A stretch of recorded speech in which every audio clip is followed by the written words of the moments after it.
Tere tulemast, kallid jäärad! Siin on teie juulikuu ülevaade.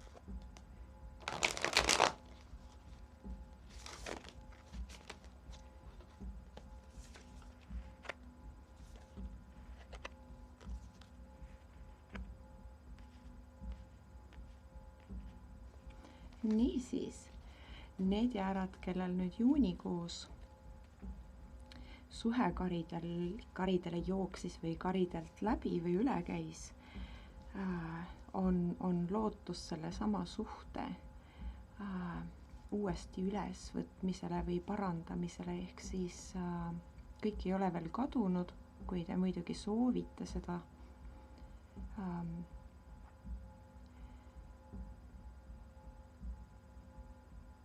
Samas on see ka hetk nii-öelda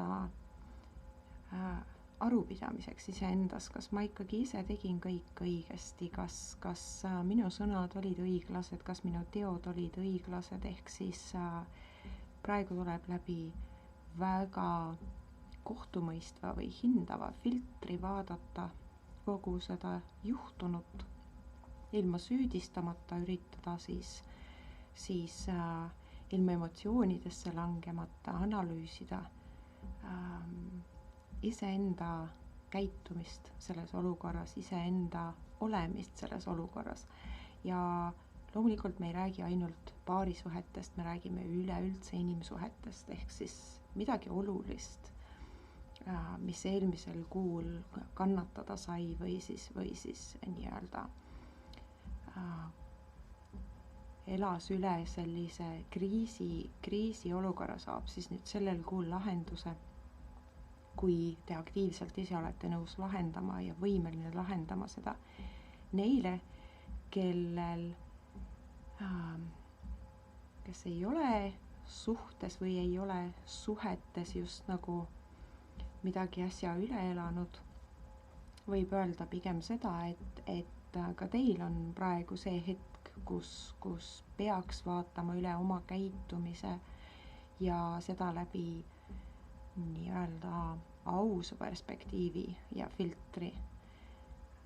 Ausa siis nii enda kui ka teise osapoole vastu, sest vastasel juhul suhtemudel või suhte välja kujunenud ootused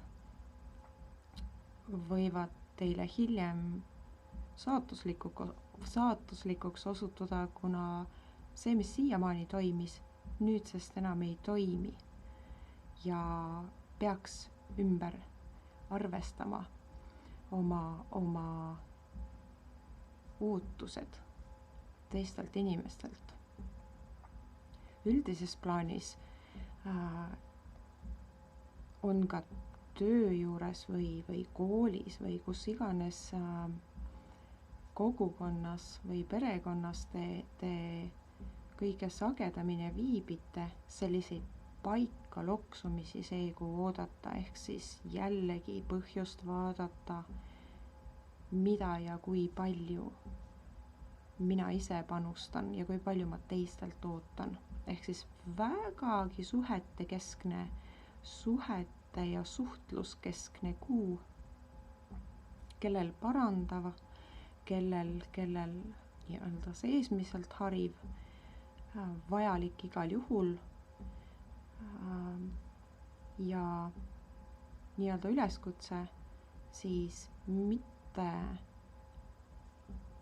öelda ennem, kui mõtlete.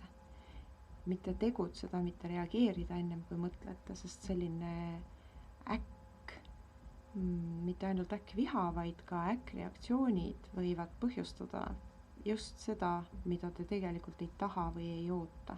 Nii et paindlikkust, mõistmist ka enda vastu ja analüüsivõimet on siis sellel kuul teie märksõnad. aitäh ja olge hoitud!